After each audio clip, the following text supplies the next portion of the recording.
Salí de Raleigh con $412, una bolsa de viaje en el asiento del copiloto y un medidor de combustible que parecía bajar un poco más cada vez que lo miraba. Bandas de tormenta avanzaban sobre los Outer Banks, podía verlas desde la Highway 64. Láminas gris oscuro arrastrándose por el horizonte. Ese tipo de clima que te hace preguntarte si elegiste la semana equivocada para conducir hacia el océano. La radio entraba y salía. Estática. Luego alguien hablando de humedad tropical. Más estática.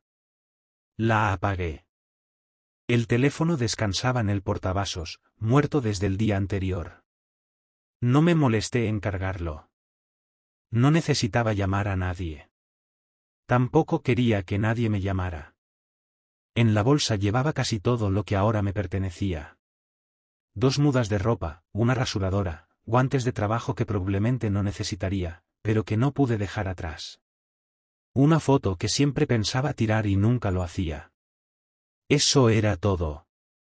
Lo demás quedó en el apartamento o se vendió para cubrir un alquiler que, de todos modos, no podía pagar. No dejaba de repasar lo rápido que se vino abajo todo. El equipo de techado me despidió 3 semanas antes. No era culpa mía, dijeron.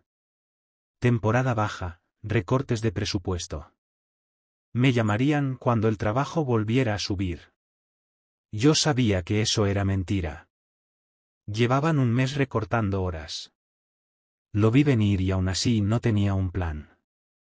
El aviso de desalojo llegó 8 días después, pegado en la puerta cuando regresé de una entrevista que no llevó a nada. Me quedé en el pasillo, leyéndolo 2 veces, como si las palabras fueran a cambiar si miraba con más atención. No cambiaron. Llamé a mi primo en Durham. Dijo que no tenía espacio. Llamé a un amigo del equipo. Lo mismo. Después de eso, ya no quedaba mucha gente a quien llamar. No tenía familia a la que volver.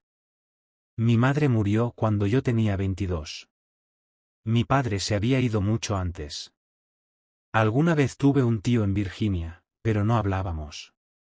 No había nadie esperando para atraparme si caía.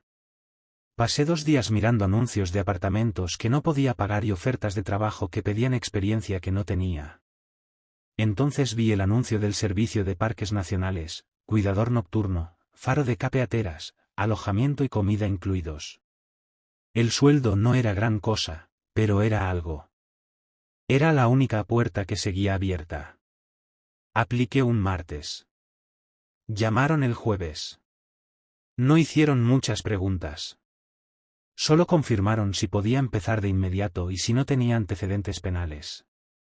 Dije que sí a ambas. Y ya estaba. Empaqué la bolsa, entregué el apartamento y apunté el camión hacia el sur. La carretera se extendía plana y vacía entre campos de cultivo y bosques de pinos. Paré una sola vez para cargar gasolina en Columbia. Pagué en efectivo y compré un paquete de galletas de mantequilla de maní, que me comí de pie junto a la bomba. El viento olía a lluvia y fertilizante. Volví al camión y seguí conduciendo. El puente hacia la isla de Hatteras apareció alrededor de las 3:30. Largo y bajo, cortando la arena. Agua a ambos lados, agitada y gris bajo las nubes. Vi pelícanos zambulléndose cerca de los pilares. El camión vibró al pasar sobre las rejillas y me di cuenta de que tenía las manos tensas en el volante. No sabía hacia qué estaba conduciendo. Solo sabía que no podía quedarme donde estaba. Boston apareció a última hora de la tarde, pequeño y disperso a lo largo de la carretera. Unas cuantas tiendas, una gasolinera, una oficina de correos que parecía cerrada. Todo tenía ese aire de final de temporada, como si el pueblo contuviera la respiración antes de que llegara el invierno. Seguí las señales hacia el faro. Giré por un camino más estrecho. Pasé cabañas de alquiler con las contraventanas cerradas y entonces vi el centro de visitantes. Un edificio de una sola planta, de ladrillo y madera. El estacionamiento estaba casi vacío, salvo por una furgoneta de mantenimiento y un sedán con placas gubernamentales. El faro se alzaba detrás. Espiral blanca y negra, más alto de lo que esperaba. Había visto fotos, pero las fotos no te dicen el tamaño real. Se veía fuera de lugar. Demasiado limpio, demasiado geométrico contra los matorrales y las dunas. Entré al estacionamiento y apagué el motor. Me quedé sentado un minuto. El viento balanceaba un poco el camión. Se oía silbar a través del sello de la ventanilla. Bien. Esto era. Tomé la bolsa y bajé. El aire golpeó frío y húmedo, con sabor a sal. Mis botas crujieron sobre la grava mientras caminaba hacia la entrada. Había un cartel junto a la puerta, cerrado por temporada. Reabre el 1 de abril. Probé el picaporte de todos modos. Cerrado. Había un timbre junto al marco. Lo presioné y esperé. Nada. Presioné el botón otra vez. Por pura costumbre revisé el teléfono y entonces recordé que estaba muerto. No tenía idea de a qué hora había dicho Dorothy Foster que llegaría. El correo solo mencionaba, a última hora de la tarde. Eso podía significar cualquier cosa. Me quedé ahí parado como un idiota durante unos 5 minutos. El viento no dejaba de arreciar. Más allá de las dunas se veía el océano, oscuro e inquieto bajo la capa de nubes. Una gaviota se posó en la barandilla cercana, me observó un segundo y volvió a alzar el vuelo. Estaba a punto de sentarme en el banco junto a la puerta cuando escuché un motor. La camioneta del gobierno apareció por el camino de acceso trasero. Blanca, con el logotipo del servicio de parques en el costado. Se detuvo junto a mi camioneta. Bajó una mujer, 1,70 m, complexión sólida, cabello rubio arena recogido con fuerza en un moño. Vestía el uniforme verde y gris del servicio de parques, con el cortavientos cerrado hasta la mitad. Su rostro no revelaba gran cosa. Me miró a mí, luego a mi camioneta, y después volvió a mirarme. Isaac Fig. Sí, soy yo. Se acercó sin ofrecer la mano. Sacó un cordón del bolsillo, desbloqueó la puerta del centro de visitantes y habló sin mirarme. Dorothy Foster. Hablamos por teléfono. Empujó la puerta y entró. Trae tu bolsa. La seguí. Las luces estaban apagadas. Accionó un interruptor y los fluorescentes cobraron vida con ese zumbido intermitente que siempre suena como si algo estuviera a punto de morir. El vestíbulo se abría a una sala con paneles de exhibición y un mostrador de tienda de regalos, acordonado con cinta de precaución. Todo parecía recién fregado. Demasiado limpio. El suelo brillaba como si lo hubieran encerado el día anterior. Olía a lejía, por debajo, a papel viejo, ese olor típico de los edificios gubernamentales que no se han renovado desde los 90. Dorothy pasó junto a las exhibiciones sin mirarlas. Dejé el bolso de lona junto al mostrador y fui tras ella. ¿Identificación?, dijo. Saqué la billetera y le entregué la licencia. La revisó, cotejó algo en un portapapeles que había tomado del escritorio y me la devolvió. La documentación llegó ayer. Estás autorizado para empezar esta noche. Dejó el portapapeles y se volvió hacia mí. Sus ojos eran grises, planos, como si ya hubiera decidido qué tipo de persona era yo y no tuviera el menor interés en cambiar de opinión. Es un puesto sencillo. Mantienes la instalación segura durante la noche. Registras cualquier alarma. Mantienes a los turistas fuera si intentan cruzar las rejas. Llamas a despacho si falla algún equipo o se rompe algo. Entendido. Te quedarás en las dependencias del guardián. Están detrás del faro. Pequeñas, pero funcionales. El baño funciona. La kitchenette también. La calefacción va bien siempre que no subas el termostato por encima de 70. Asentí. Echó a andar de nuevo, más allá de la tienda, hacia un pasillo trasero. La seguí. Allí, los fluorescentes parpadeaban peor. En las paredes colgaban fotos en blanco y negro del faro durante su traslado y algunos diagramas que no me detuve a leer. Dorothy se detuvo ante una puerta marcada como administración. La abrió y entró. Yo me quedé en el umbral. La oficina era pequeña, 2 escritorios, archivadores metálicos, una cafetera que parecía más vieja que yo. Todo estaba ordenado. Sin objetos personales, sin desorden, solo archivos y carpetas alineados con una precisión casi quirúrgica. Abrió uno de los archivadores y sacó una carpeta. La hojeó. Tu turno empieza a las 9 y termina a las 6. Harás una ronda cada 2 horas. Regístrala aquí. Golpeó una hoja dentro de la carpeta. Si ves algo inusual, llamas primero a despacho. No a mí. No a la policía local. A despacho. ¿Qué cuenta como inusual? Cualquier cosa que no encaje con la rutina. Cerró la carpeta y la dejó sobre el escritorio. Con el tiempo lo notarás. No respondía realmente a la pregunta, pero no insistí. Cruzó hasta otro archivador. Metálico, gris, más antiguo que el primero. Sacó una llave del bolsillo, lo abrió y deslizó el cajón hacia afuera. Se quedó inmóvil, mirando lo que había dentro. Ven, dijo. Me acerqué y miré dentro. Había una radio, una linterna, un botiquín de primeros auxilios y una llave. Solo una. De latón, vieja, colgando sola de una anilla. Dorothy dio un golpecito al borde del cajón con el dedo. No pierdas lo que hay aquí.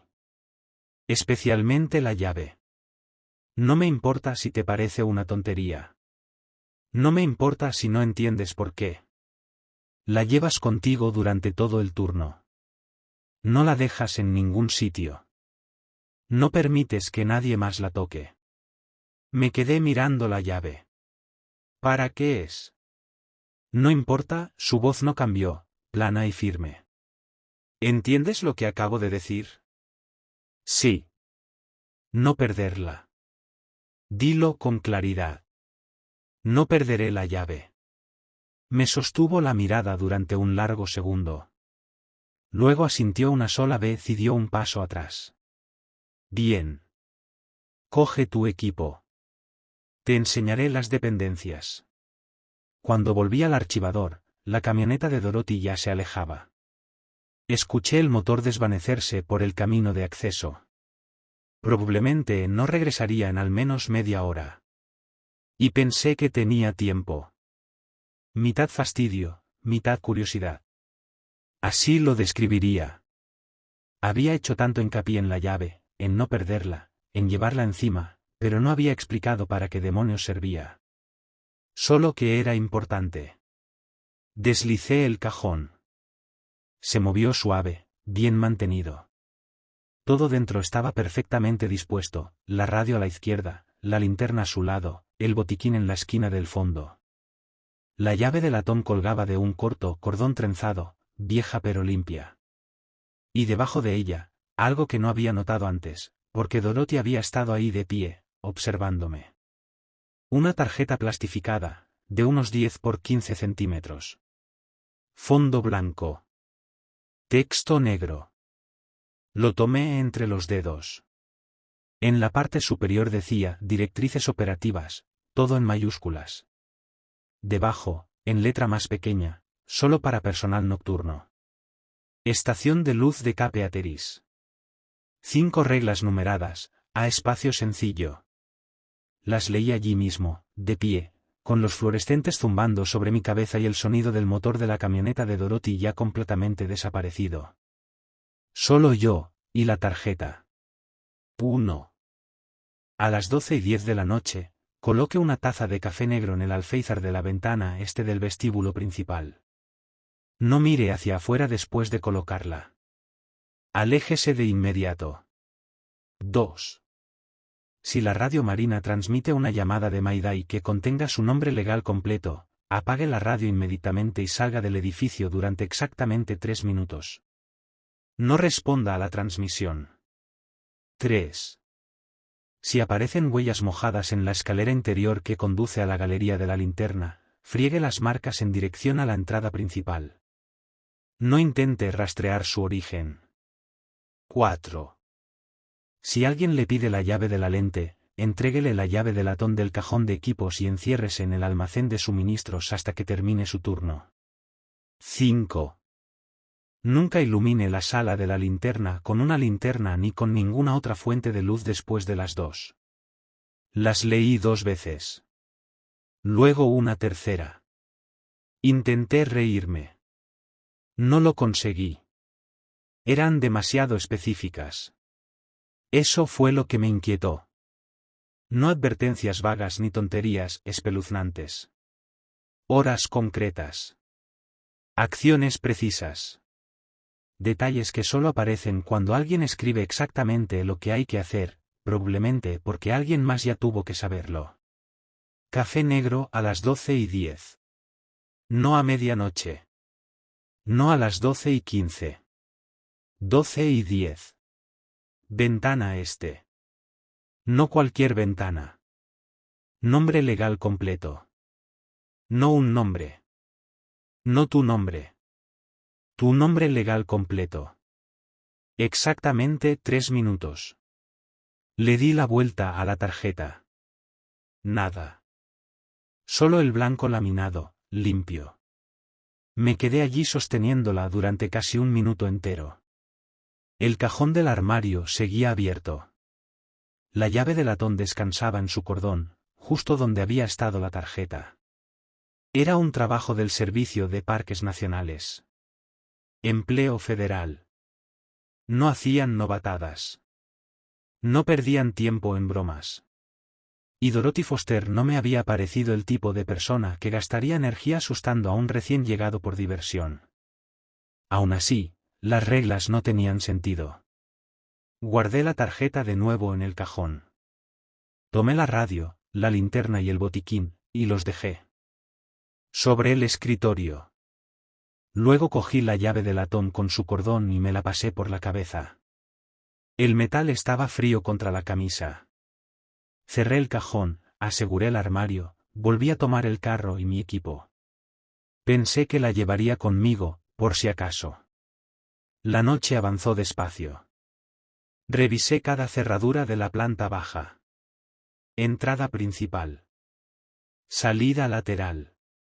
Puerta trasera junto a los baños. Almacén. Oficina administrativa. Todo asegurado. Probé cada una 2 veces. El panel de alarmas estaba montado cerca de la entrada principal.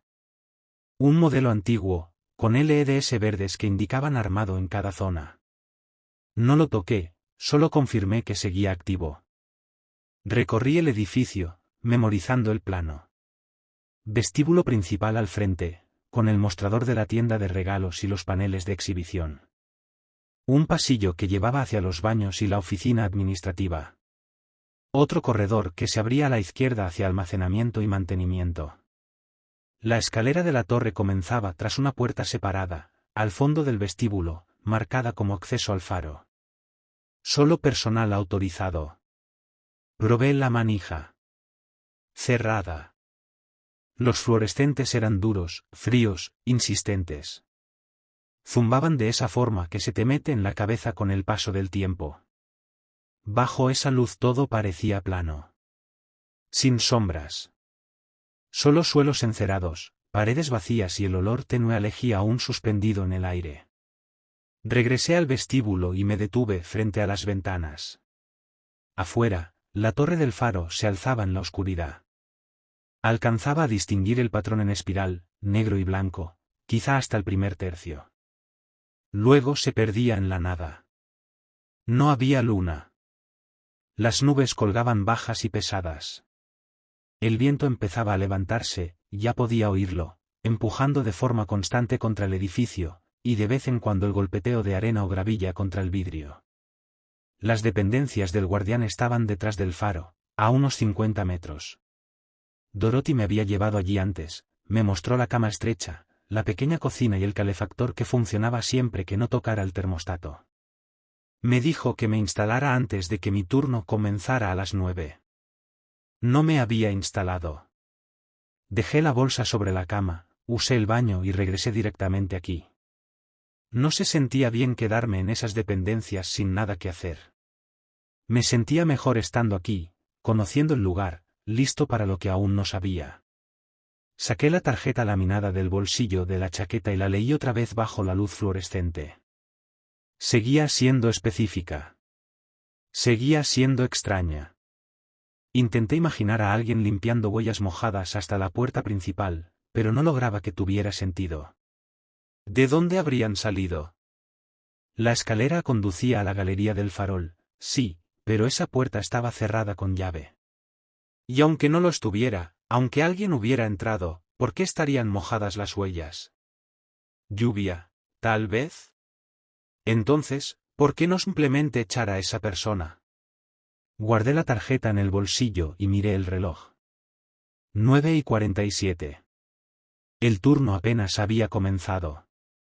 Para la medianoche ya había hecho 2 rondas completas, anotadas en la hoja que Dorothy había dejado sobre el escritorio de la oficina administrativa. Todo normal. Sin alarmas. Sin huellas mojadas. Sin voces en la radio marina pidiendo una llave del lente. Encendí la radio alrededor de las 11:30, solo para ver qué hacía. Mayormente estática. Algunos fragmentos de conversaciones lejanas, imposibles de distinguir. Probablemente tráfico de la Guardia Costera.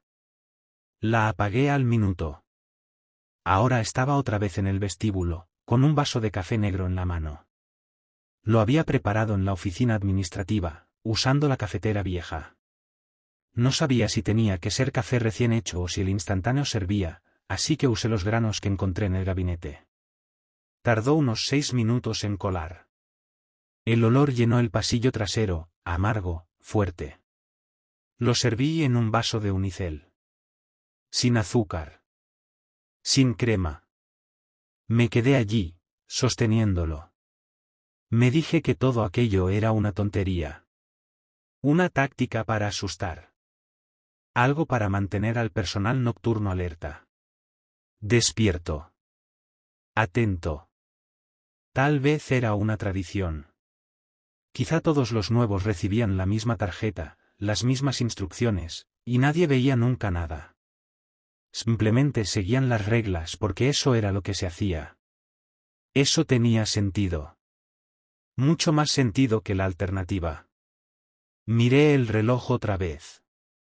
12:08. Las ventanas del este estaban a la derecha del vestíbulo, orientadas hacia el océano. 3 paneles altos, de casi 2 metros cada uno. Me acerqué. El alféizar era ancho, pintado de blanco, con una ligera capa de polvo. Dejé el vaso exactamente a las 12:10. El café humeaba apenas en el aire frío. Luego me di la vuelta. No miré afuera. Caminé hacia el centro del vestíbulo y me detuve frente al mostrador de la tienda de regalos, dándole la espalda a las ventanas. Mi corazón latía más rápido. Eso me molestó. Nada iba a pasar. El café se enfriaría, y en algún momento lo tiraría. Y eso sería todo. Pero no me giré. El viento empujaba el vidrio detrás de mí. Podía oírlo constante, grave. Conté hasta 60. Luego otros 60. Me dije que ya podía mirar. La regla solo decía, no mires después de colocarlo. No especificaba cuánto tiempo. Aún así, no miré. En lugar de eso, caminé por el pasillo hacia la oficina administrativa. Pasé los baños. El armario de almacenamiento. Revisé las cerraduras otra vez. Todo seguro. Regresé al vestíbulo. El café seguía en el alféizar. Todavía humeaba, o eso creí. Tal vez lo estaba imaginando. Me senté en el suelo, con la espalda apoyada en el mostrador, y saqué otra vez la tarjeta plastificada. Leí las reglas una vez más. A las 12:09 estaba seguro de que era una broma. A las 1:15, la duda empezaba a instalarse. Guardé la tarjeta y miré el reloj. Quedaban 5 horas y 45 minutos de turno. La llave de latón colgaba fría contra mi pecho. Afuera, el viento no cesaba. Había preparado el café a medianoche. Exactamente. Bueno, quizá un minuto antes. Quería que estuviera fresco cuando lo dejara en el alféizar. Pensé que eso importaba. Probablemente no, pero no iba a arriesgarme. La cafetera del descanso era el mismo modelo antiguo que usaba mi antiguo jefe en su tráiler. Plástico blanco, amarillento en los bordes. De las que gotean si no colocas bien la jarra. Encontré los granos en el gabinete sobre el fregadero. El paquete estaba medio vacío. No vi fecha de caducidad. No importaba. Me di suficiente para una jarra completa, llené el depósito con agua del grifo, fría, con sabor metálico y presioné el botón. La máquina burbujeó y siseó. Me quedé observándola gotear, mirando el reloj cada 30 segundos. 12:03. 12:04. El olor llenó el cuarto, amargo, familiar. Me recordó cada turno de madrugada que había trabajado, cada remolque de vigilancia antes del amanecer. A las 12:08, serví una taza llena en uno de los vasos de unicel apilados junto al fregadero. Sin crema. Sin azúcar. Negro, como especificaba la tarjeta. El vapor ascendía en hilos delgados.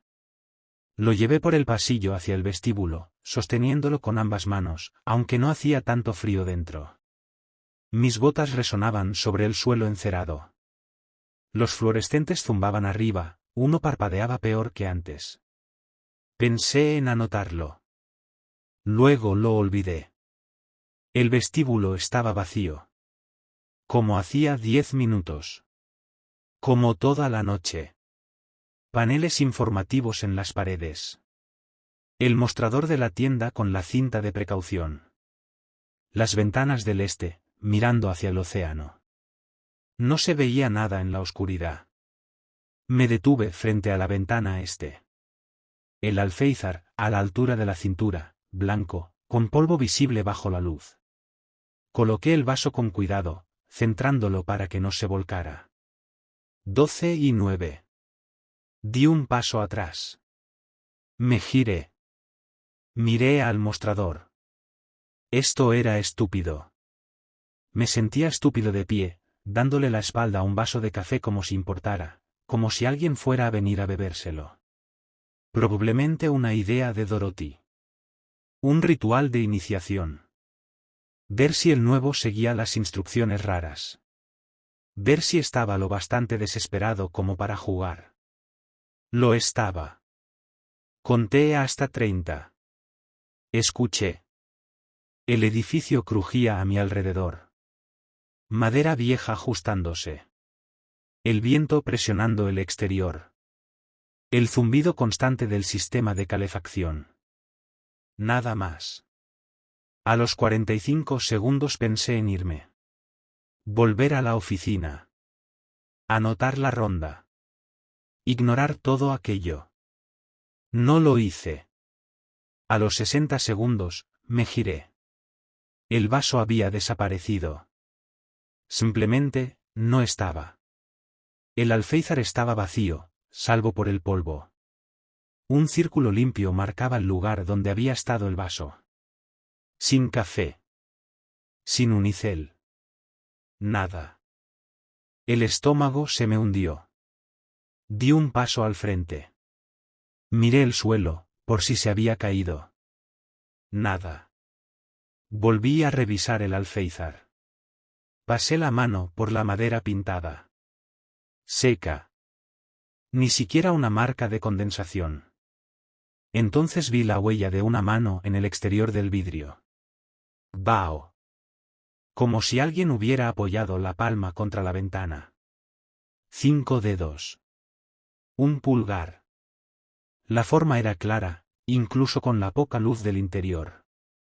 Puse mi mano junto a ella. Los dedos eran más largos que los míos. Mucho más largos. La palma, más estrecha. Proporciones incorrectas. No era mi mano. No era la mano de nadie que hubiera visto jamás.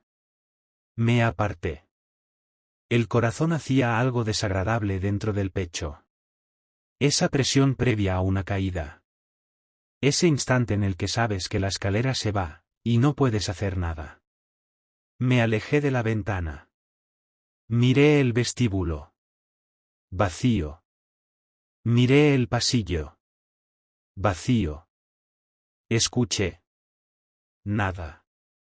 Ni pasos. Ni puertas. Ni el menor sonido de alguien moviéndose en cualquier parte del edificio. Caminé hasta la entrada principal y probé la puerta. Cerrada. Igual que antes. Revisé el cerrojo. Seguía echado. Comprobé el panel de alarmas. Continuaba activado. Los LED verdes, fijos. Avancé por el pasillo, pasando junto a los baños. Probé la puerta de la oficina administrativa. Cerrada. El armario de suministros. Cerrado. Seguí hasta la salida trasera, cerca de los sanitarios. Cerrada. Cerrojo puesto. Cada puerta exactamente como la había dejado. Me quedé inmóvil en el pasillo y escuché durante un minuto entero. El fluorescente sobre mi cabeza parpadeó. El sistema de calefacción zumbaba. Afuera, el viento hacía vibrar algo. Tal vez una persiana suelta. Tal vez arena golpeando el revestimiento. Nada más. Regresé al vestíbulo. La huella de la mano seguía allí, en el cristal, ya empezando a desvanecerse a medida que la niebla se disipaba. La observé desaparecer dedo a dedo, hasta que no quedó nada salvo vidrio limpio y la oscuridad al otro lado. El café seguía desaparecido. A las 16, la radio marina cobró vida con un chasquido. Estaba sentado en el escritorio de la oficina administrativa, registrando la inspección de medianoche. La radio descansaba en la esquina del escritorio, donde la había dejado, apagada, en silencio desde la prueba anterior. La estática comenzó baja, un siseo apenas audible. Luego subió. Y una voz atravesó el ruido. Mayday, Mayday, Mayday. Esta es la embarcación, estática frente a Cape Point. Estamos haciendo agua. Repito, haciendo agua. Necesitamos asistencia inmediata. Me quedé helado. El bolígrafo suspendido sobre el papel. La voz continuó. Masculina. Alterada. Lo bastante clara como para entender cada palabra. Esto es para Isaac Fig. Isaac Fig, ¿me recibe? Sabemos que está ahí. Necesitamos ayuda ahora. Isaac Fig, por favor, responda. Estamos a 3 millas de Cape Point y nos hundimos. Apreté el botón de encendido. La apagué. La voz se cortó a mitad de frase. Me temblaba la mano. La tarjeta decía, apague la radio de inmediato. Y decía, salga al exterior durante exactamente 3 minutos. No explicaba por qué. No daba contexto. Solo esas 2 instrucciones, claras y precisas. Me puse de pie. La silla raspó fuerte contra el suelo. Mi nombre completo.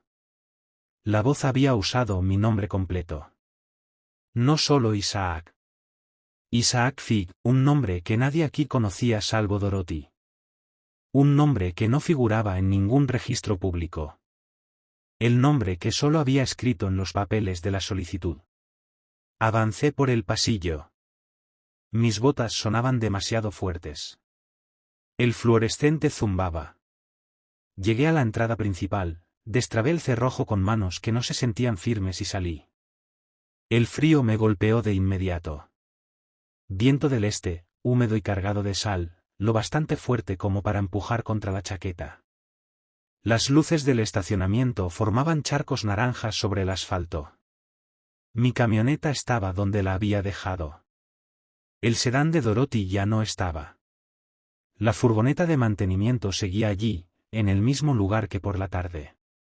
Cerré la puerta a mis espaldas y la bloqueé desde afuera con la llave que Dorothy me había dado. Luego me quedé de pie sobre el escalón de concreto.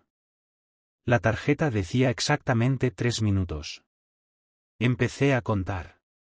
1, 2, 3. El viento arremetió. La arena me golpeó la cara, punzante. Mantuve la vista fija en las luces del estacionamiento. No miré más allá. No miré hacia el océano, aunque podía oírlo ahí afuera, en la oscuridad. Las olas rompiendo contra la orilla, constantes y rítmicas, y más cerca de lo que parecía correcto. 15. 16. 17. Algo dentro de mí quería mirar. Quería ver qué había más allá de las luces, hacia la línea de rompiente. La voz había dicho, 3 millas de Cape Point. Cape Point quedaba al sur de allí, quizá a 1 milla por la playa. Si de verdad había un barco en problemas. Clavé los ojos en la luz naranja. 31. 32. 33. No había ningún barco. No había ningún Mayday. Esa voz no era real. 45. 46. Tenía las manos heladas. Las metí en los bolsillos de la chaqueta. 1 minuto. El viento amainó unos segundos y luego volvió con más fuerza. Oí algo traquetear detrás del edificio. Tal vez una pieza suelta del revestimiento. Tal vez otra cosa. No me giré. 90. 91. Esto era una locura. De pie en un estacionamiento a la 1 de la madrugada, contando segundos porque una tarjeta plastificada me lo ordenaba. Pero el café había desaparecido. La huella de la mano había sido real. Dedos largos, por fuera del vidrio. 2 minutos. Seguí contando. El viento empujaba mi espalda. Las luces del estacionamiento zumbaban sobre mí. Ese zumbido eléctrico de las lámparas de sodio. Mi reloj marcó 109. 150. 151. Ya casi. 170. 171. El mar sonaba más fuerte. Más cerca. No miré. 179. 180. 3 minutos. Desbloqueé la puerta y regresé al interior. El vestíbulo estaba igual, vacío, el fluorescente zumbando, el mostrador de la tienda de regalos, los paneles de exhibición, las ventanas frente a la oscuridad. Cerré con llave detrás de mí, accioné el cerrojo y lo comprobé 2 veces. Luego caminé por el pasillo de vuelta a la oficina administrativa. La radio estaba encendida. Encendida de verdad. La luz verde brillaba en el panel frontal. El volumen, donde lo había dejado. Yo la había apagado. Sabía que la había apagado. Había presionado el botón, visto la luz extinguirse, y la había dejado en la esquina del escritorio. Ahora estaba encendida otra vez. Del altavoz salía un siseo de estática. Bajo. Constante. Sin voz. Solo ese sonido vacío, como si estuviera esperando a que me diera cuenta. Como si supiera que yo estaba allí. La miré durante mucho tiempo. La estática no cambió. No subió ni bajó. Solo siseaba, paciente y constante, llenando la pequeña oficina de ruido blanco. No la toqué. A la 1:40 de la madrugada, los vi. Huellas mojadas, al pie de la escalera. Claras como el día. Acababa de terminar otra ronda de inspección. Revisé la salida trasera, probé el candado del armario de suministros, pasé frente a los baños. Todo normal. Todo cerrado. Regresé por el vestíbulo en dirección a la oficina administrativa, y fue entonces cuando los vi. Las huellas. Pequeñas. Descalzas. Los dedos estaban perfectamente definidos, marcados en un contorno húmedo sobre el concreto de la escalera. 5 dedos, el número normal, pero las pisadas se veían recientes. El agua aún brillaba en los bordes, como si acabaran de imprimirse sobre el polvo. Me detuve en seco. La puerta del hueco de la escalera seguía cerrada. La había revisado 2 veces durante mis rondas anteriores, cerrada con llave, cerrojo pesado completamente asegurado. Pero ahora había huellas subiendo por los escalones, internándose en la torre, desapareciendo en la oscuridad más allá del 3.º o 4.º peldaño. Me quedé allí, inmóvil, tal vez 30 segundos, solo observando. El agua no se movía. No se evaporaba. No hacía nada, excepto permanecer allí, con un aspecto extrañamente cálido. No tenía sentido, pero así se veía. No había nadie más programado para estar en el lugar. Dorothy había sido clara al respecto. El turno nocturno era en solitario. Solo yo. Me acerqué despacio y me agaché junto al primer escalón sin tocar nada. Las huellas eran pequeñas, quizá talla 6, tal vez menos. Pies descalzos, con el arco claramente visible, los dedos ligeramente separados, como de alguien que sube con cuidado por una escalera mojada. El agua se acumulaba en las marcas de los dedos, oscura contra el concreto. Saqué la tarjeta plastificada del bolsillo. Otra vez la regla roja número 3. Si aparecen huellas húmedas en la escalera interior que conduce a la galería del faro, fréguelas en dirección a la entrada principal. No intente rastrear su origen. Eso era todo. Nada más. Me incorporé. Las rodillas me crujieron. El trapeador y el balde estaban en el armario de suministros. Los había visto antes, durante mi primera inspección, un balde amarillo y un trapeador común, con la cabeza de algodón gastada. Viejos, pero funcionales. Caminé por el pasillo, abrí el armario. El trapeador seguía donde lo recordaba, apoyado contra un estante metálico, junto a productos de limpieza industriales y un paquete de toallas de papel aún envuelto en plástico. Tomé el trapeador y el balde, los llevé al fregadero de la sala de descanso y lo llené hasta la mitad. El agua salió fría, luego con un sabor metálico cuando la probé por costumbre con la punta del dedo. No añadí jabón. La tarjeta no mencionaba jabón. Cuando regresé al vestíbulo, las huellas seguían allí. Igual de húmedas. Igual de nítidas. Subiendo hacia la torre.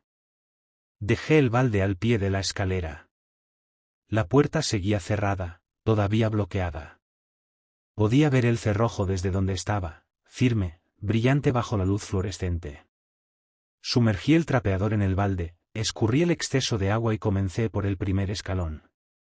El algodón tocó la primera huella y el agua se absorbió de inmediato. Estaba tibia. Lo sentí a través del mango de madera. No caliente. Solo, tibia. Como temperatura corporal. Tiré del trapeador hacia mí, arrastrando la humedad por el escalón, atravesando el vestíbulo en dirección a la puerta principal. La tarjeta decía que las fregara hacia la entrada. No decía, hasta la entrada, pero supuse que eso era lo que implicaba. Hacia. Dirección. Movimiento. Sacarlas de allí. Volví a sumergir el trapeador y subí un peldaño. La segunda huella seguía intacta. Mismo tamaño. Misma definición perfecta de los dedos. Presioné el trapeador y la arrastré hacia abajo, llevándome el agua conmigo. Olía a monedas viejas. A cobre. Me detuve. Levanté la cabeza del trapeador y la acerqué directamente a la nariz. Olía a cobre. Metálico. Como apretar un puñado de monedas dentro del puño en un día caluroso.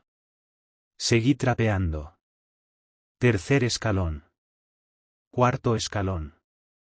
Las huellas continuaban hacia arriba, todas idénticas en tamaño y forma. Pies descalzos. Mojados. tibios. Las seguí una por una, retrocediendo el trapeador hacia el vestíbulo cada vez, arrastrando el agua conmigo. Sentía las manos sudar dentro de los guantes. No llevaba guantes. No sé por qué pensé eso. Quinto escalón. Sexto escalón. El agua se sentía más cálida ahora. No más caliente, solo más presente. Empapaba la cabeza del trapeador y el calor subía por el mango de madera hasta las palmas. Intenté no pensar en lo que significaba tibio en ese lugar. Intenté no imaginar de dónde venían las huellas, que las había dejado, o por qué estaban calientes en lugar de frías como el agua de mar o la lluvia. Séptimo escalón. Octavo escalón. Las huellas terminaban en el noveno. Simplemente se detenían. No había más marcas a partir de ahí. Solo concreto seco que ascendía hacia la oscuridad. Trapeé la novena huella. Jalé el agua hacia abajo, escalón por escalón, arrastrando el rastro hasta llegar al piso del vestíbulo. Luego empujé el agua a través del vestíbulo hacia la entrada principal. Pasadas largas. El suelo ya estaba encerado y el trapeador se deslizaba con facilidad, dejando estelas húmedas que atrapaban la luz fluorescente. En el umbral de la puerta principal, el agua se detuvo.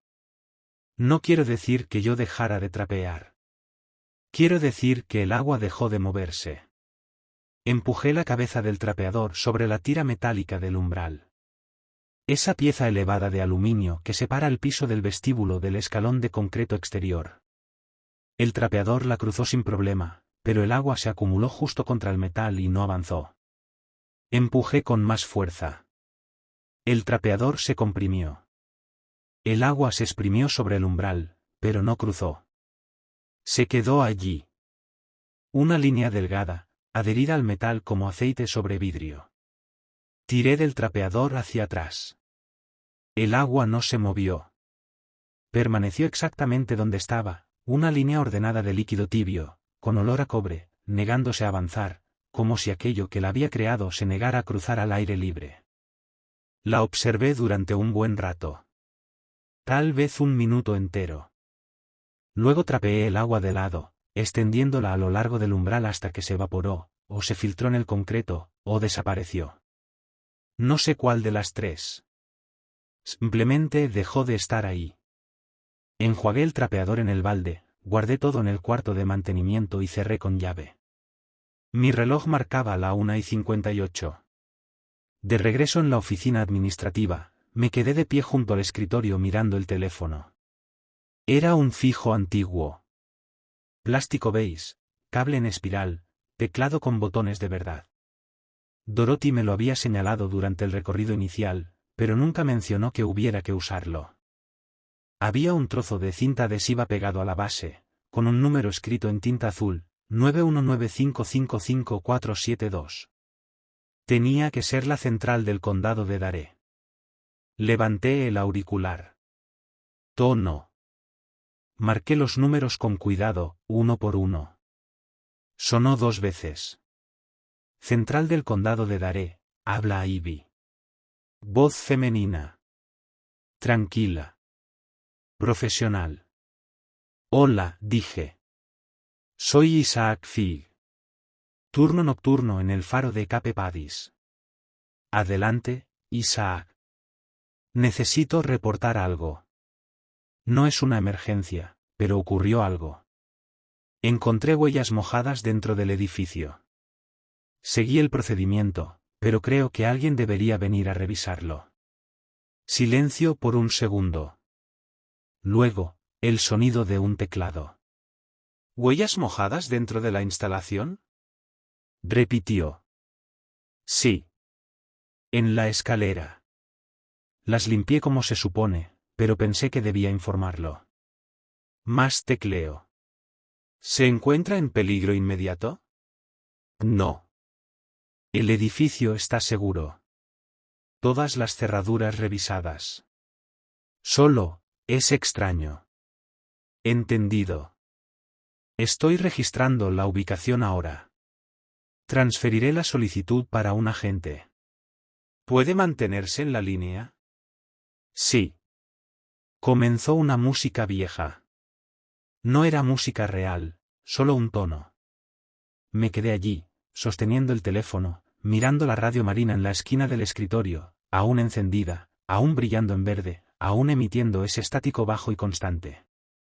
El tono de espera se cortó. Isaac. Otra voz. Masculina. Más grave. Sí. Habla el agente Joy Olsen. Estoy a unos 15 minutos. Ivy dijo que encontró huellas dentro del edificio. Sí, respondí. Mojadas. En las escaleras. Ya los fregué, pero pensé que alguien debía saberlo. Hiciste bien, dijo. Su voz era firme, tranquila. Estoy cerca. Llegaré en 10 minutos, quizá menos. ¿Puedes hacer algo por mí? Claro. Mantén las luces de la oficina encendidas.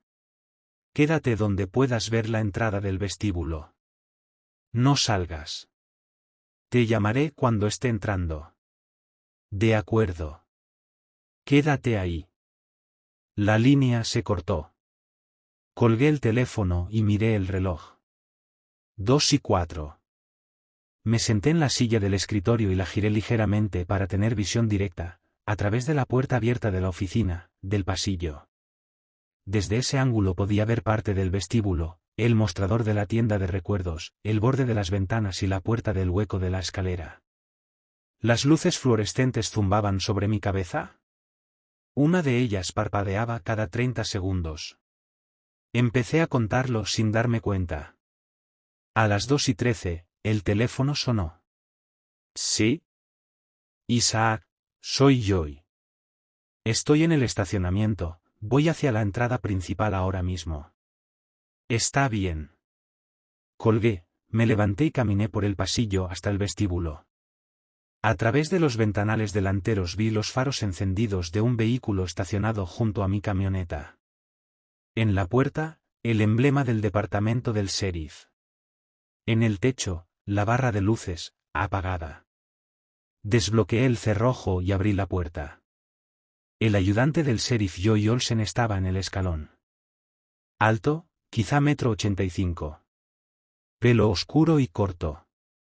Uniforme reglamentario, cinturón con radio y arma. Asintió una sola vez. Isaac. Sí. Veamos. Di un paso atrás. Entró. Cerré y aseguré la puerta detrás de él. Joy fue directo al hueco de la escalera. Examinó la puerta, probó el cerrojo, se agachó y pasó la mano por el primer escalón, donde había estado la huella inicial. Seco, dijo. Lo fregué hace unos 20 minutos. Se incorporó y miró hacia arriba, hacia la oscuridad de la escalera. ¿Subiste? No. La tarjeta decía que los fregara hacia la entrada. No decía que subiera. Joyce se giró y me miró. ¿La tarjeta? Saqué la tarjeta plastificada del bolsillo y se la entregué. La leyó sin decir nada. 2 veces. De principio a fin. Luego me la devolvió. Seguiste la regla 3, dijo. Bien. Caminó hasta la entrada principal, revisó el umbral, pasó la bota por la tira metálica y volvió a agacharse para observarla de cerca. ¿Pasó algo más esta noche? Le conté lo del café, la huella de la mano, la llamada de Mayday en la radio marina. Joy escuchó sin interrumpirme. Cuando terminé, asintió despacio. Las reglas no son una broma, dijo. Las tormentas traen cosas desde la costa. Cosas viejas. Y no siempre se van cuando el clima mejora. No respondí. Lo hiciste bien, continuó. Sigues la tarjeta, llamas a despacho y te quedas dentro. Ese es el trabajo. ¿Qué eran las huellas? Pregunté. Joy me sostuvo la mirada durante un largo momento. Luego negó con la cabeza. No lo sé. No preguntes. Solo sigue las reglas. Se dirigió de nuevo hacia la puerta. Se detuvo y se volvió. Ahora tienes mi número. Si pasa algo más, llamas. Volveré. De acuerdo. Joy salió. Cerré y aseguré la puerta tras él. Observé por la ventana cómo subía al vehículo, daba marcha atrás y se alejaba por el camino de acceso hasta que las luces traseras desaparecieron. Miré el reloj. 2:31, me quedaban 4 horas y media de turno. Joy se había quedado mirándome unos segundos después de que pregunté por las huellas. No respondió enseguida. Solo negó con la cabeza y dijo: No lo sé. No preguntes. Sigue las reglas. Entonces se detuvo. Su mano seguía apoyada en el marco de la puerta, cerca de la escalera. Miró la tarjeta plastificada que yo sostenía. La regla 4, dijo. Asentí. La leí. Sí. La mandíbula de Joy se tensó. Volvió a mirar la tarjeta, luego a mí. Esa fue reescrita. No dije nada. Esperé. Antes era distinta, continuó. Su voz se volvió más grave. No más baja, más pesada. Fue hace un par de años. Antes de que yo tomara esta ruta, pero escuché la historia. Otro turno nocturno aquí. Mismo lugar. Mismas reglas. Hizo una pausa. Un visitante vino pidiendo la llave. El estómago se me encogió. Ya sabía hacia dónde iba esto. El tipo pensó que podía manejarlo. Que las reglas solo eran para cubrirse las espaldas del parque. Tragué saliva. No se la entregó, dijo Joy. Intentó enfrentarlo. Le ordenó que se fuera. Amenazó con llamarnos. La mano de Joy se deslizó fuera del marco de la puerta. Lo encontramos a la mañana siguiente, dentro del almacén de suministros. La puerta estaba cerrada desde dentro. No tenía marcas, pero sus ojos estaban abiertos y sus manos. Se detuvo. Negó con la cabeza una vez. No importa. Alzó la vista. El punto es que no se fue caminando. Sentí la llave de latón contra el pecho. El cordón seguía alrededor de mi cuello. El metal se había calentado con el calor de mi cuerpo, pero ahora volvía a sentirse frío. Reescribieron la regla después de eso, continuó Joy. La dejaron más clara. Entrega la llave. Enciérrate en el armario. No intentes nada más. Me miró de frente.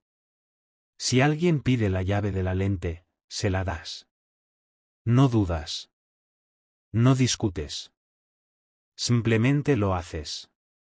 Y te escondes hasta que termine el turno. Abrí la boca para responder. Entonces lo oí. Un tintineo. Metal contra metal. Nítido, preciso. Venía de la escalera. La cabeza de Joy giró de golpe hacia el sonido. Su mano fue a su cinturón. No a la radio. A su arma. El tintineo volvió a oírse, más fuerte esta vez. Sonaba como llaves golpeando una barandilla, o quizá una hebilla chocando contra el concreto. Me giré hacia la puerta de la escalera. Seguía cerrada. Seguía con llave. El cerrojo estaba echado. Podía verlo desde donde estaba, pero ahora se oían pasos. Lentos. Deliberados.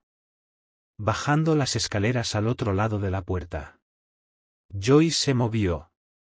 Dio un paso delante de mí y extendió una mano hacia un lado, la palma abierta, indicándome que me quedara atrás. El cerrojo giró. No vi a nadie tocarlo. Simplemente giró. Suave.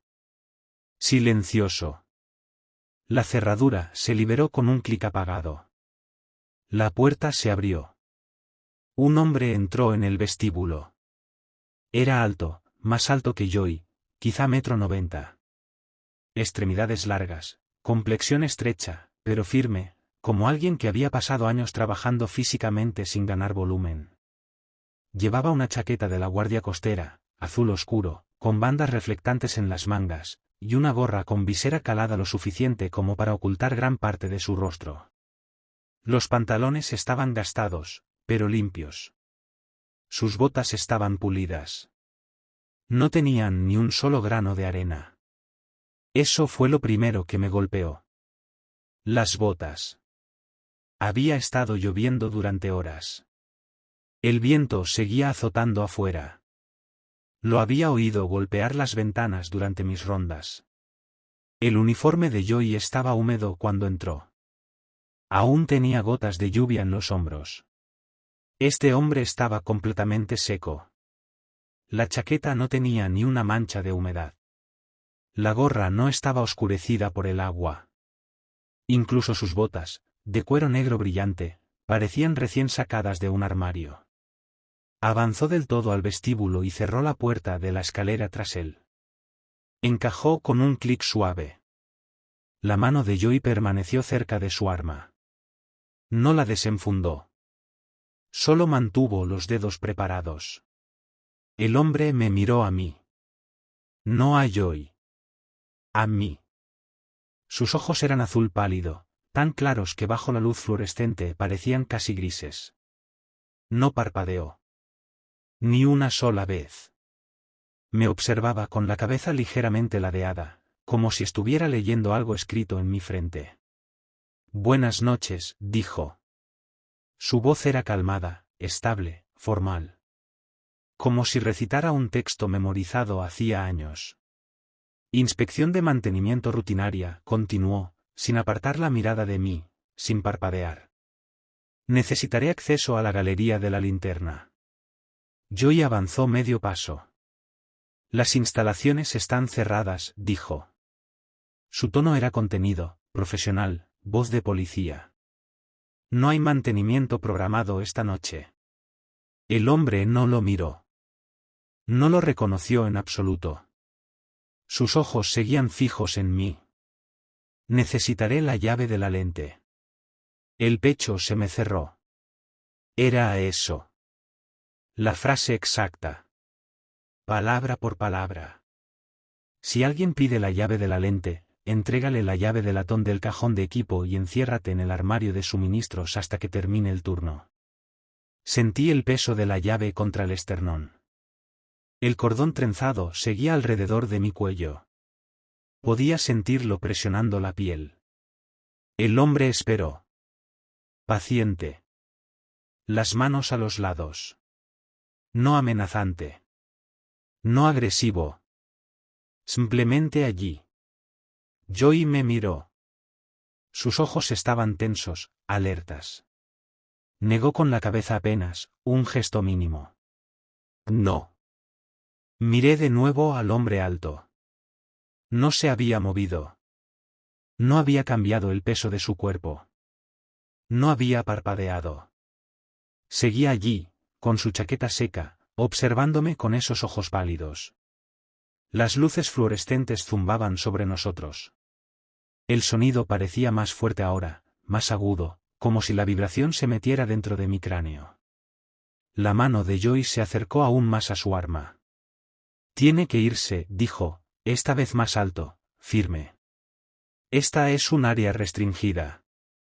No está autorizado a estar aquí. El hombre no respondió. Ni siquiera lo miró. Simplemente esperó. Sentía el latido en la garganta. Las manos me sudaban. La tarjeta plastificada seguía en mi mano izquierda. Las esquinas se clavaban en la palma. Joey acababa de contarme lo que le pasó al último. Al que no entregó la llave. Al que encontraron encerrado en el armario de suministros, con los ojos abiertos. Pero Joey también estaba aquí. Armado. Entrenado. Diciéndome que no lo hiciera. El hombre inclinó la cabeza hacia el otro lado, sin apartar la mirada de mí. La llave de la lente, dijo de nuevo. El mismo tono. La misma cadencia. Como si tuviera todo el tiempo del mundo. Miré a Joy. Su mandíbula estaba tensa. Su mano flotaba a 1 centímetro de la funda. Negó con la cabeza otra vez. Lento. Deliberado. El zumbido fluorescente se volvió más intenso. O quizás solo lo percibía más. Sentía como si me presionara los hombros. El hombre no se movió. Tomé mi decisión. Me quité el cordón por la cabeza. La llave de latón quedó libre, balanceándose, atrapando por un segundo la luz del techo. Se veía vieja. Deslucida.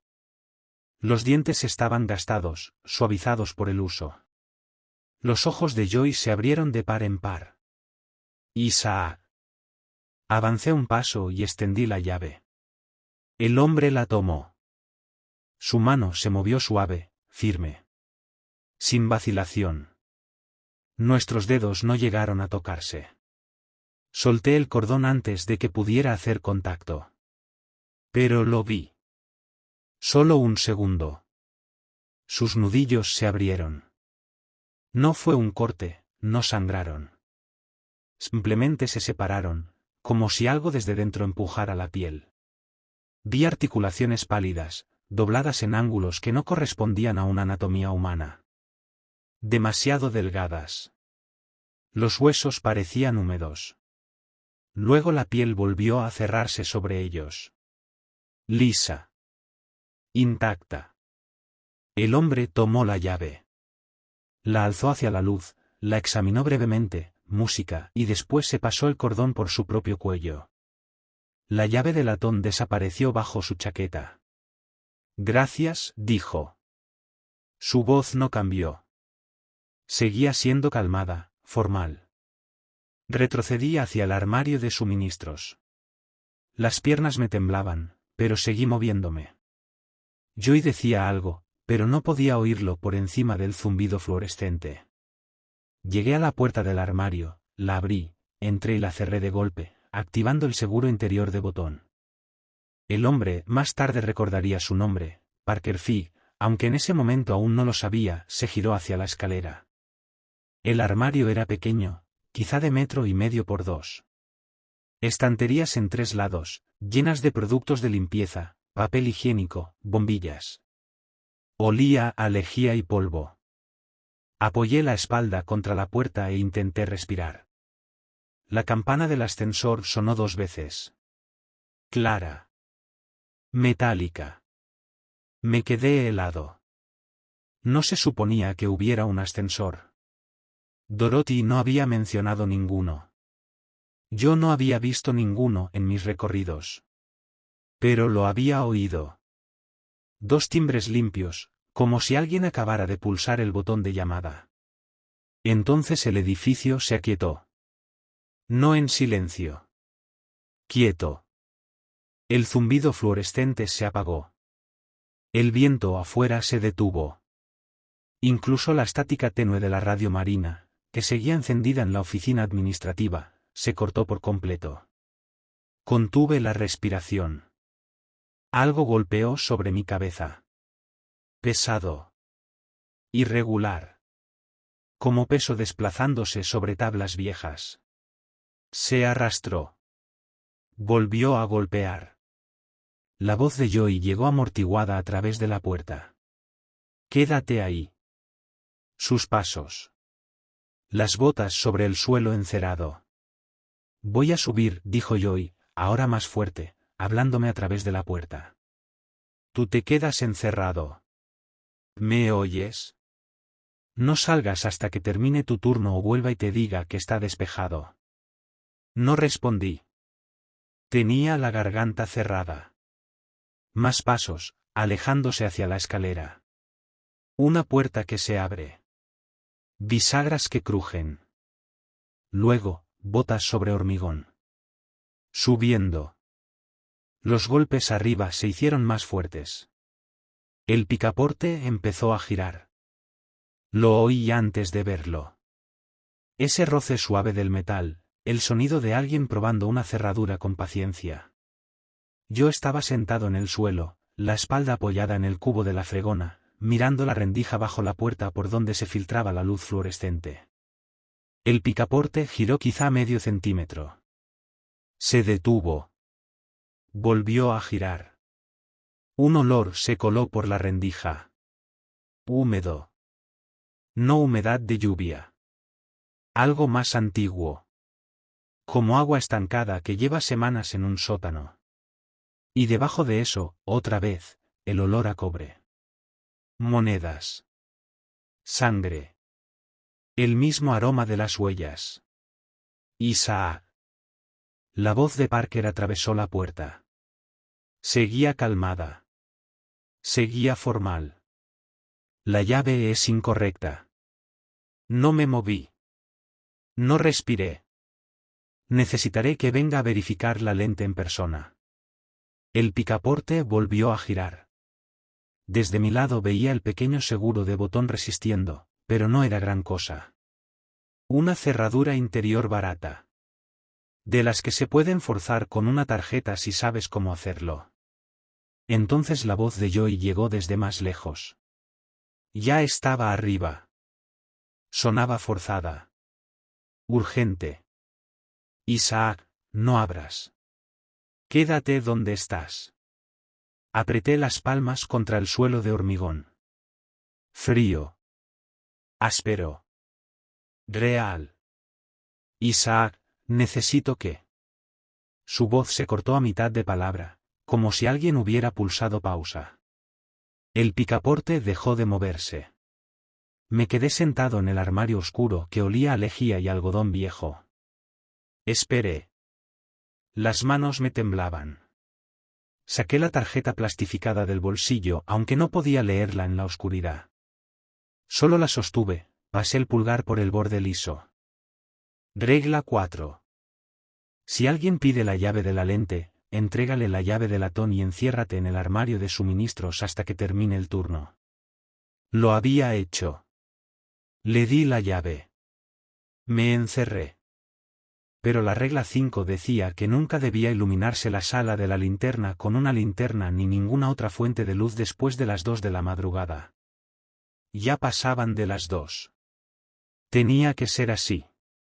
Y Parker estaba ahí arriba con la llave. Camino a la sala de la linterna. Las reglas no encajaban. Te acorralaban. Dale la llave.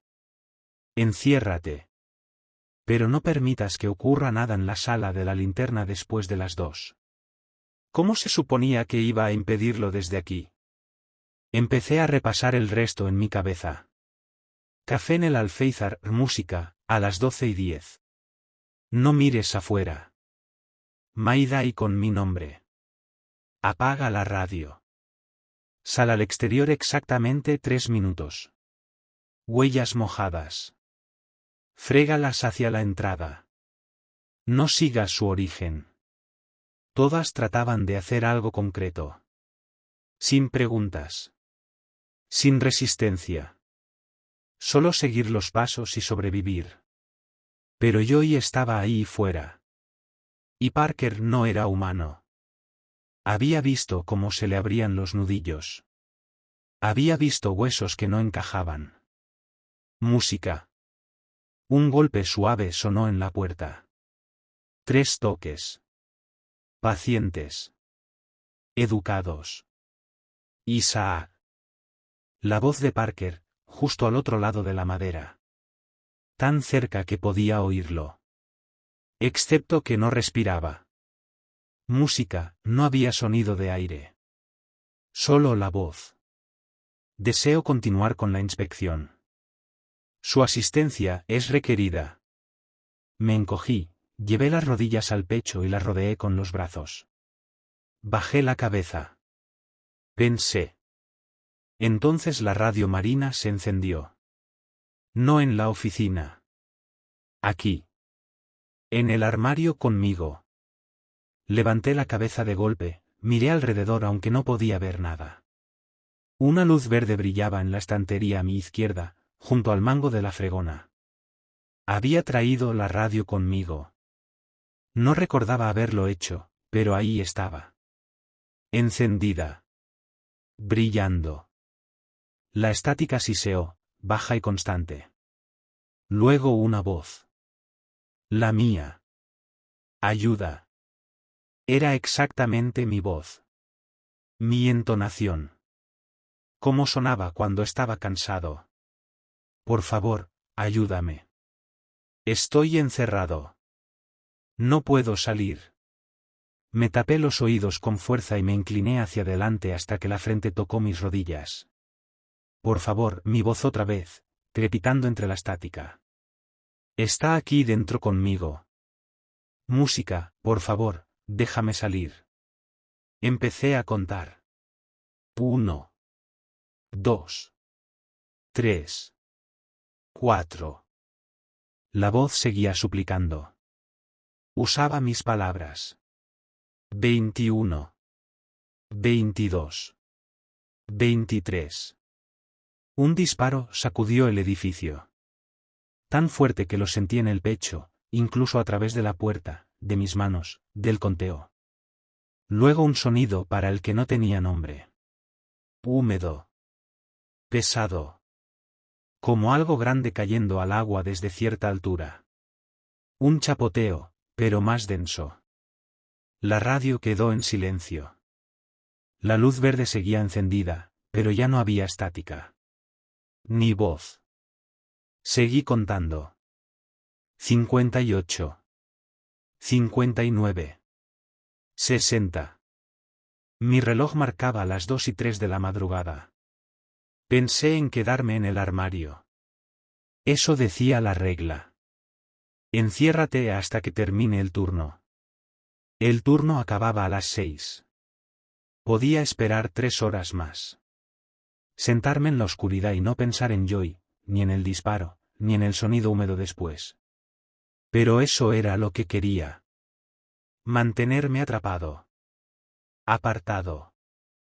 Mientras hacía lo que fuera que estuviera haciendo en la sala de la linterna. Abrí la cerradura, empujé la puerta y salí corriendo. No miré la escalera. No busqué a Parker. Crucé el vestíbulo a toda velocidad hacia la entrada principal, con las llaves ya en la mano y el pulso temblándome tanto que casi se me cayeron. Vi a Joy. Estaba en el suelo, al pie de las escaleras, boca arriba. La radio yacía destrozada a su lado, la carcasa de plástico abierta, los cables expuestos. La chaqueta tenía el hombro rasgado y algo oscuro se extendía por su pecho. Sangre fresca, todavía avanzando lentamente. Pero respiraba. Respiraciones cortas. Superficiales. Tenía los ojos abiertos, fijos en algo sobre él. En el hueco de la escalera. En la torre. Me detuve. No debía haberlo hecho, pero lo hice. Joy. No me miró. No podía. Sus ojos seguían clavados hacia arriba, como si estuviera observando algo que yo aún no podía ver. Seguí su mirada. Parker Fig estaba a medio camino de la escalera, de pie en el rellano donde giraban los peldaños. Me miraba desde arriba con esos ojos azul pálido. En una mano sostenía la llave de latón, levantada, como un pescador mostrando el anzuelo cuando ya está bien clavado. No dijo nada. Solo me observó. Esperó. Me di la vuelta y corrí hacia la puerta.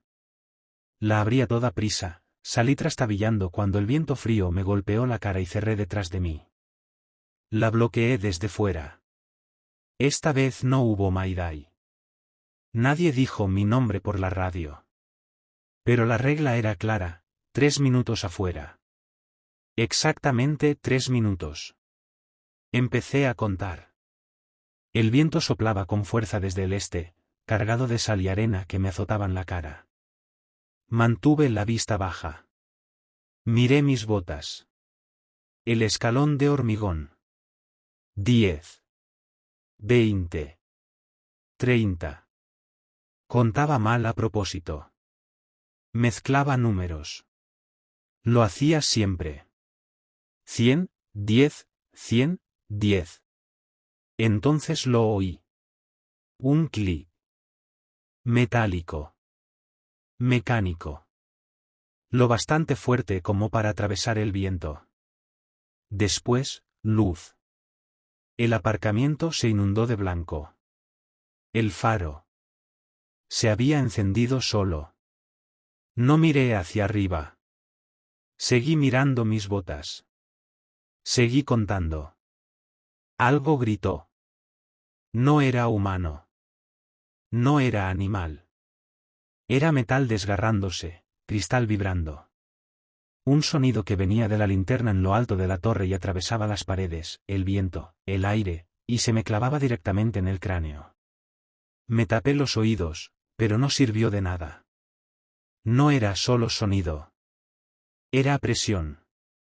Me dolían los dientes. Seguí contando. El grito continuó. Constante. Ininterrumpido.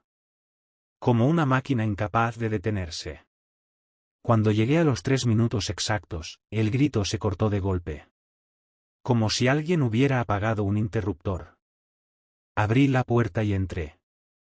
Parker Figg estaba ahora al pie de la escalera. Plegado. Esa era la única palabra posible. Las piernas dobladas en ángulos imposibles, las rodillas apuntando a direcciones en las que no deberían. Los brazos recogidos contra el torso, torcidos. Su cara aplastada contra el cemento. La gorra había salido despedida. La llave de latón descansaba 3 pies más arriba, sobre el escalón.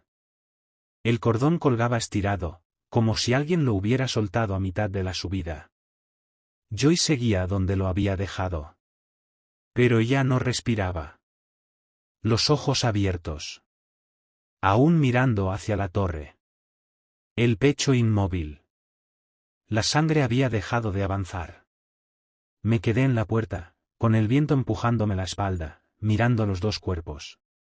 Parker no se movía. No se desplegaba.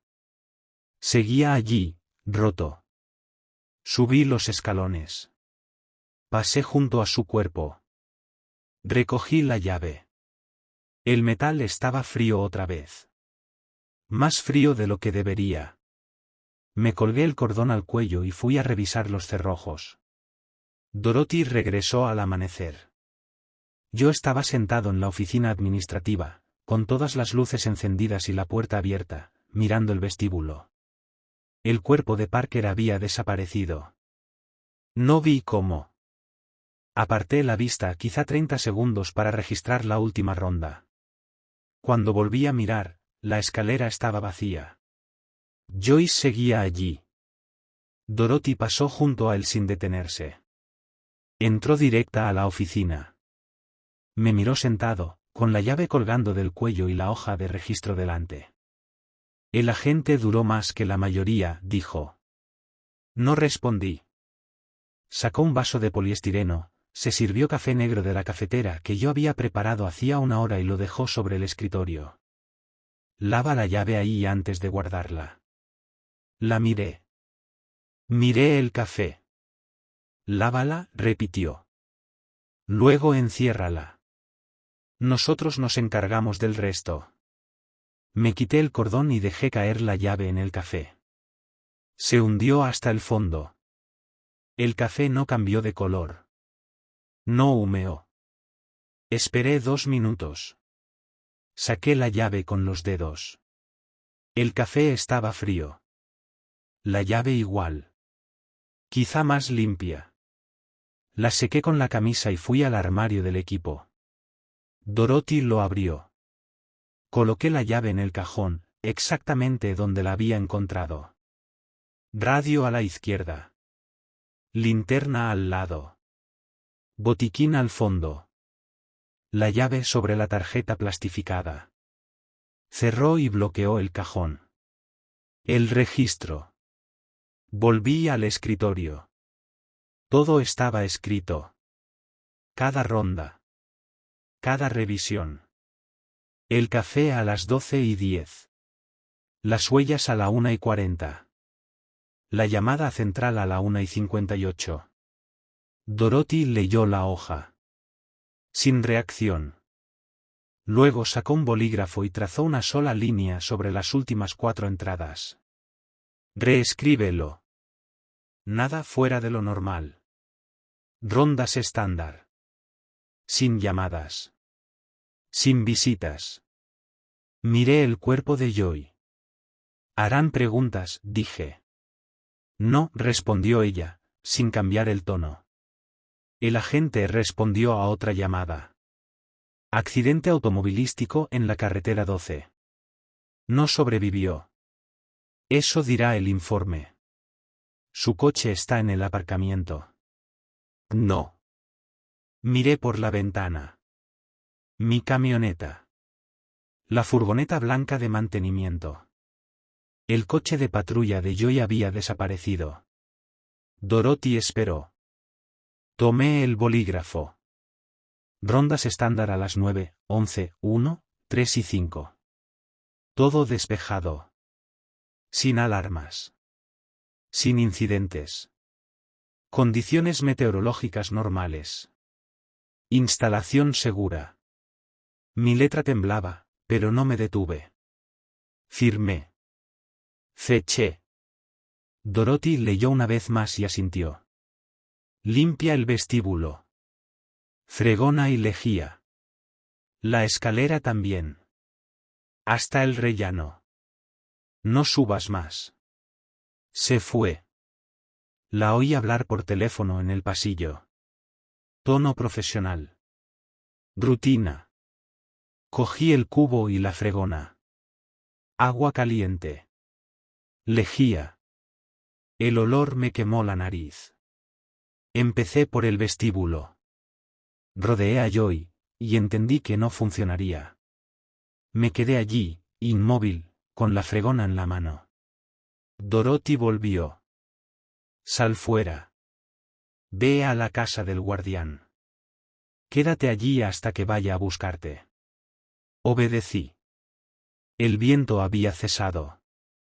El cielo aclaraba con ese gris plano previo al amanecer. Pasé junto al faro sin mirar arriba. Me senté en la cama. Esperé. 40 minutos después, Dorothy regresó. Está limpio, dijo. Termina tu turno. Cierra a las 6. Volveré a las 8 para el horario de la semana próxima. ¿La semana próxima? Pregunté. Conservas el trabajo, si lo quieres. Pensé en mi camioneta. En los $400. En el desahucio. ¿Y si no lo quiero? Dorothy me miró largo rato. Sin amenaza. Solo hechos.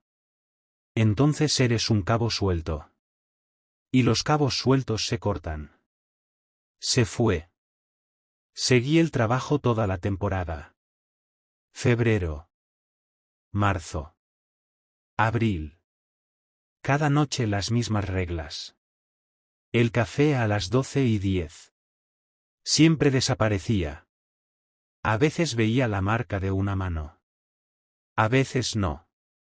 La radio marina volvió a llamar Mayday con mi nombre 2 veces más. Apagué el aparato y salí exactamente 3 minutos. Las huellas mojadas aparecieron 4 veces más. Pies pequeños. Descalzos. Nunca volvieron a pedir la llave. Seguí las reglas. En abril, el faro reabrió al público. Me pagaron en efectivo. Me dieron un número. No llamé. Me fui con la misma bolsa. Pero me llevé la tarjeta plastificada. No debía haberlo hecho. Las reglas no salvaron a Joy. No estaban hechas para eso. Estaban hechas para alimentar a la cosa de la torre. Mantenerla predecible. Contenida. Y el precio siempre lo pagaba quien estuviera más cerca cuando llegaba el momento. Yo sobreviví. Cobré. Me fui. Pero aún guardo la tarjeta. Y algunas noches, con la puerta cerrada y las luces encendidas, la saco y me pregunto qué habría pasado si hubiera elegido distinto. Solo sé una cosa. Las reglas funcionaron exactamente como fueron diseñadas. Y sé lo que pagué por aprenderlo.